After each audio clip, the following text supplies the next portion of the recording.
बाबा साहब भीमराव अम्बेडकर के द्वारा संविधान में दिए गए प्रदत्त अधिकारों की धज्जियां उड़ाते हुए वर्तमान भाजपा सरकार द्वारा आरक्षण की खुली लूट हो रही है।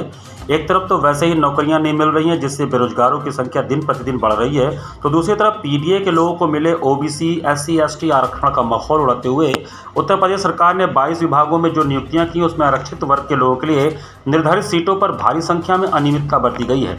यह कहना है महानगर समाजवादी पार्टी के अध्यक्ष दिलीप डे का, जो गुरुवार को पराड़कर भवन में आयोजित पत्रकार बंधुओं से वार्ता करते हुए बोल रहे थे। उन्होंने आगे बताया कि आरक्षित वर्ग के सीटों की लूट में चाहे शिक्षक भर्ती हो, लेखपाल, पुलिस भर्ती हो, सभी में ओबीसी एससी एसटी के आरक्षण को लूटा गया है।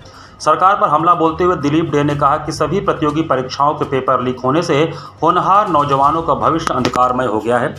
कितने नौजवान अवसादग्रस्त हो चुके हैं, लेकिन भाजपा सरकार के सेहत पर कोई असर नहीं पड़ रहा। महंगाई चरमोत्कर्ष पर पहुंच चुकी है, आम जनता त्राही त्राही कर रही है। रोजमर्रा की चीज़ों के बेतहाशा दाम बढ़ने से आधी आबादी के अंदर भारी आक्रोश व्याप्त है, तो वहीं पूरे उत्तर प्रदेश में हत्या, लूट, बलात्कार एवं पीडीए के लोगों का तेजी से उत्पीड़न हो रहा है। दिलीप डे ने आगे कहा कि एसआईआर के बाद जो वोटर लिस्ट प्रकाशित की गई है, उसमें व्यापक त्रुटियां हैं। विगत दिनों जिलाधिकारी महोदय को वोटर लिस्ट की त्रुटियों संबंधित सबूत के साथ ज्ञापन दिया गया, लेकिन अभी तक कोई कार्यवाही की जानकारी नहीं दी गई। भाजपा सरकार लगातार लोकतंत्र की हत्या कर रही है, सारे सार्वजनिक संस्थाओं पर कब्जा कर उनका दुरुपयोग कर रही है।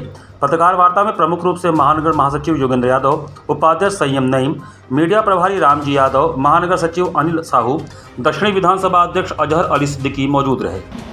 हम लोग इसमें आंदोलनरत है, इसके पहले भी आंदोलन किए हैं, मगर इस सरकार ऐसी तानाशाह हुकूमत आज़ादी के बाद कभी न रहा है, आपको मुझे कोई भी कभी नहीं होगा।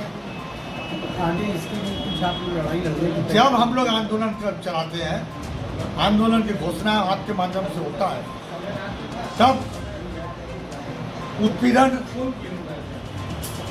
चाहे वो हाउस अरेस्ट करा लेना, चाहे लाठीचार्ज और चाहे फर्जी मुकदमे, मतलब कोई भी आंदोलन होता। पहले हम लोग कितना आंदोलन किए, मगर इस तरह का उत्पीड़न कभी नहीं होता रहा।